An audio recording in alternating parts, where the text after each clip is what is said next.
Ambassador Sikri, thank you very much indeed, ma'am, for joining us here on WION. And let me in fact start off by asking you this. Now, you've been a former Indian High Commissioner to Bangladesh. The fact that there have been recent incidents where the media in Bangladesh, it appears, is not being allowed to function in the manner that it would like to as an independent, watchdog of the current dispensation in Dhaka there. What do you make of these incidents that are being reported over and over again in the span of the last 3 weeks? Yes, the situation seems to be very uncertain. I particularly say this because one of the main accusations against former Prime Minister Sheikh Hasina was restriction on journalists, was inability of the media to function freely, and they were criticizing the Digital Security Act, which had been adopted by the previous government. But in recent days, we have seen that very similar tactics are being used by the present interim government in Bangladesh. And we are seeing, for example, the most recent incident that you just described is about this TV channel called Ghazi TV channel, which is owned by Ghulam Dastagar Raza. And he himself had been arrested recently, had been detained.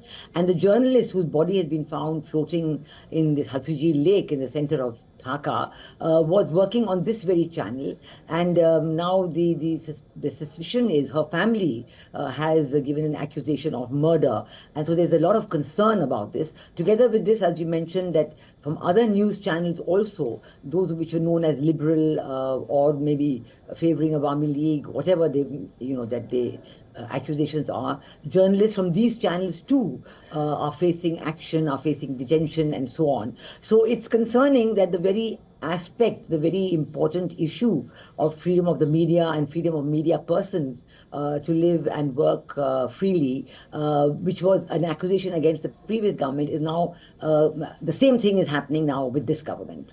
And also, Ambassador, if you could shed light on this other recent incident as well, where 2 Bangladeshi diplomats in India were in fact suspended by the administration of Mohammad Yunus. How do these things work out? If there is a new government, is this something that's expected, or is this unusual that 2 diplomats were suspended without notice?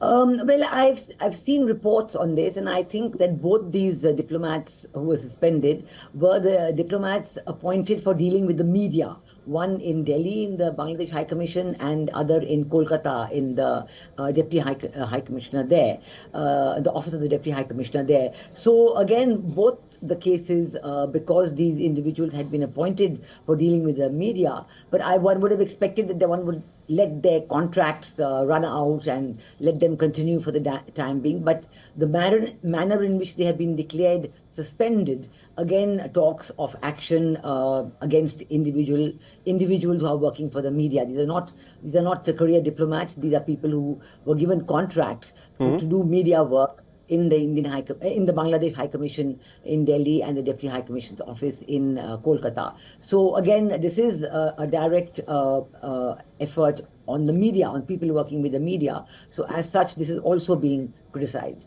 All right, we'll have to leave it there. Thank you very much indeed, Ambassador Sikri, for joining us and getting us that perspective there.